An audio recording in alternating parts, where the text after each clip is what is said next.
அந்த நாள் வரும்.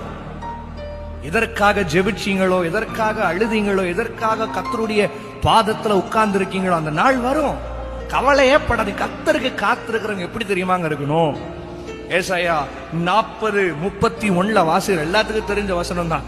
கர்த்தருக்கு காத்திருக்கிறவர்களோ, அவருக்காக காத்திருக்கிறீங்க நீங்க. உங்களை பார்த்து சொல்றேன், எனக்கு இயேசு செய்து முடிப்பார். அந்த மாதிரி ஒரு உபத்திரவமான நேரம், ஒரு அழுகையின் நேரம், இல்ல ஒரு அவமானத்தின் நேரம், இல்ல நீங்க எதிர்பார்த்த காரியங்கள் நடக்காத நேரத்துல என்ன தெரியுமா சொல்லணும்? காத்திருக்கிறேன், எனக்கு கர்த்தர் செய்வார். கர்த்தருக்கு காத்திருக்கிறோ புது பலனை அடைந்து ஒரு புது பலத்தோட காத்திருக்கணும். நீங்க காத்திருக்கிற டைம்ல தான் சோர்ந்து போயிடுறீங்க.